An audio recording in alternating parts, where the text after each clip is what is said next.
High friends, welcome back to my channel cooking corner. आज के सर्षे दिए पम्पलेट माछ देखाচ্ছি। तो पम्पलेट माछ নিয়ে নিয়েছি 4 পিস। আমি মাঝখান থেকে একটু কেটে দিয়েছি।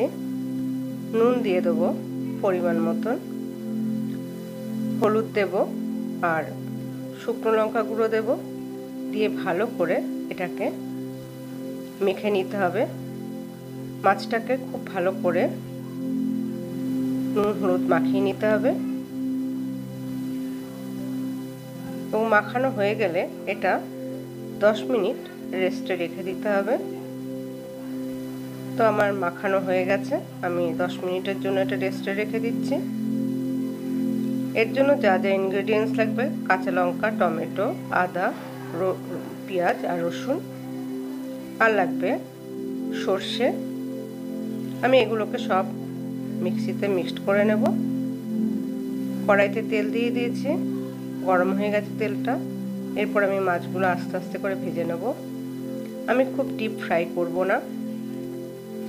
পমফ্রেট মাছ খেতে খুব সুস্বাদু হয়, ভাজা খেতেও খুব ভালো লাগে। যাই হোক, আজকে আমি পমফ্রেট মাছের একটা তেল ঝাল করে দেখাচ্ছি।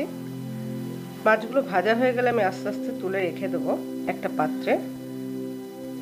তো মাছগুলো আমার ভাজা হয়ে গেছে, আমি একটা পাত্রে তুলে রাখছি। সেম একই পদ্ধতিতে আরও দুটো মাছ আমি এইভাবে ভেজে নেব।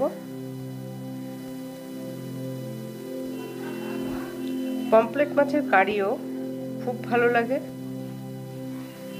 পমফ্রেট মাছ যে কোনো কিছু দিয়েই, শুধু ভাজাও ভালো লাগে এবং যে কোনো কিছু দিয়ে কারি করলেও তো খুবই ভালো লাগে।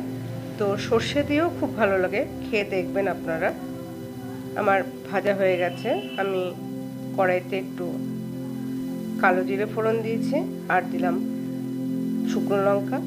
যখন এটা থেকে ভালো ফ্লেভার বেরোবে তখন আমি আদা, রসুন, পেঁয়াজ আর টমেটো, কাঁচা লঙ্কার পেস্টটা দিয়ে দেবো, হলুদ 1 চামচের মতন, তারপরে দেব জিরে গুঁড়ো, ধনে গুঁড়ো এবং রেগুলার লঙ্কার গুঁড়ো। দেওয়ার পরে ভালো করে কষিয়ে নিতে হবে।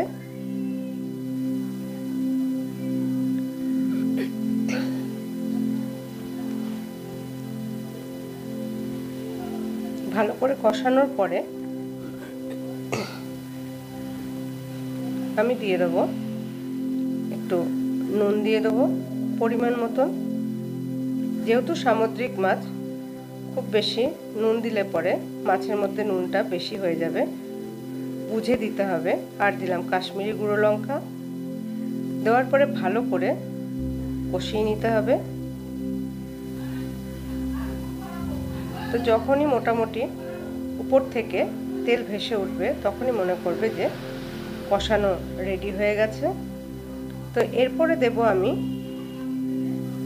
সর্ষে বেটে রেখেছি, সেই সর্ষে দিয়ে দেবো।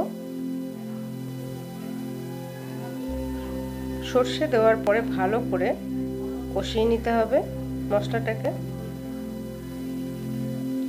মশলাটা থেকে যখন তেল ছেড়ে উঠবে তখনই ভাববে যে মশলা কষানো রেডি হয়ে গেছে। আমি একটু ঢেকে রেখে দিয়েছি। দেখতেই পাচ্ছ যে উপর থেকে তেল ভেসে উঠছে। আমার গ্রেভিটা প্রায় রেডি হয়ে এসছে। আমি এরপরে আস্তে আস্তে মাছগুলো দিয়ে দেবো এবং মাছগুলো দেওয়ার পরে আমি উল্টিয়ে দেব।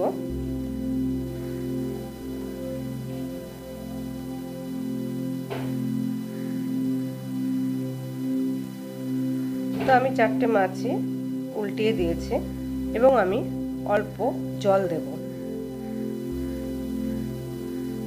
তো জল দিয়ে আমি একটু ভালো করে নাড়িয়ে নেব যাতে মশলাটা ঠিক মতন মাছের ভিতরে ঢোকে।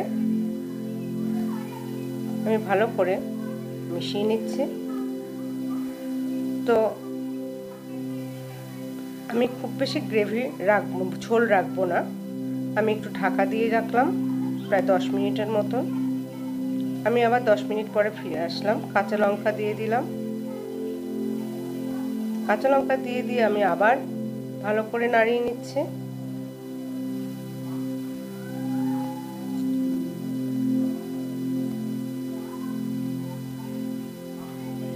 কত সুন্দর কালারটা হয়েছে এবং খেতেও খুব সুস্বাদু।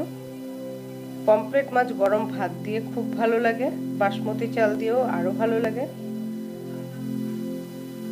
যদি এই রেসিপিটা ভালো লাগে আমাকে অবশ্যই কমেন্ট সেকশনে জানাবেন যে আপনাদের কেমন লাগছে রেসিপিগুলো।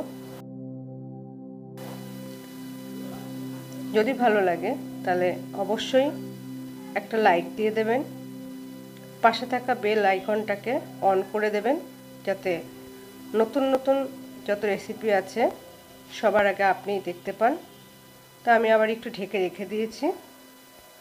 দেখুন কত সুন্দর হয়েছে।